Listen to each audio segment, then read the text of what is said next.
আমি অত্যন্ত পরিষ্কার ভাষায় বলছি, রাজনীতিবিদরা আমাকে পছন্দ করুন না করুন, I couldn't care less. Even আমরা যুদ্ধের সময় যখন যুদ্ধ হয় তখন একটা মৃত সৈনিককে আমরা এইভাবে তাকে থাকলিয়ে দেই না। তার কারণ একজনকে গুলি করে মারা, পা টুকরো টুকরো করা, থাকলিয়ে দেওয়া, মাথা থাকলিয়ে দেওয়া, এটা তো আপনি কারোর সাথে করতে পারেন। এবং এটা খুবই দুঃখজনক। এটাও দুঃখজনক যে হাজার তরুণ মারা গিয়েছে। আমি প্রথম পুলিশের কথা বলি, পুলিশ ছাড়া আমাদের সমাজটা চলতে পারে না। তারপরে কী করবো, কিছু করার নেই, আমি শুনে যেতে পারি। বিজেপি বেরোয় আছে, কিন্তু এটা তাদের কাজ না। পুলিশের যে কাজ সেটা সেনাবাহিনী করতে পারে না, তবুও তারা করছে।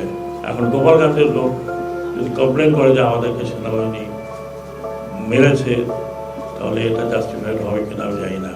একটা রাষ্ট্র এভাবে চলে না। একটা রাষ্ট্রের পলিটিক্স এটা হয় না। সেটা যে যার অবদানই থাকে। এটা বঙ্গবন্ধুর অবদান ছিল ঠিকই। 30 লক্ষ লোক মারা যাওয়ার পরে এই রাষ্ট্র স্বাধীন হয়েছে। পাওয়ারটাকে কুক্ষিগত করা হয়েছে। হাজার হাজার লোক মারার পরেও পাওয়ারে থাকতে চায়। মারণাস্ত্র দিয়েছে পুলিশের হাতে 7.62, দেখে আমি আশ্চর্য হয়েছি। এটা বোধহয় 15-20 বছর আগে দেওয়া হয়েছে। পুলিশকে এই অস্ত্র দেওয়া ঠিক হয়নি। যারাই দিয়েছে এই কারণে দিয়েছে। I will insist police will be under police commission.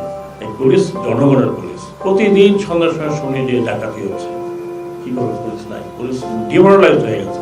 কিন্তু সাধারণভাবে আপনি এটা করবেন, আপনাকে মনে রাখতে হবে এই পুলিশকে ব্যবহার করেছে কে, তাদেরকে ধরেন।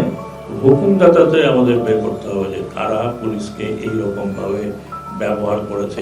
উদ্দেশ্যটা কি, যে আমাদের আর্মি জওয়ানরা বাইরে ঠিকই আছে, আপনারা এদেশের আর্মি, আপনারা একটা গুলি চালাবেন না।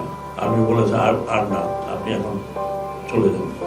এমন চাটুকার তৈরি করেছি যে মানুষ পড়ে যাচ্ছে, কিন্তু না, সব ঠিক আছে।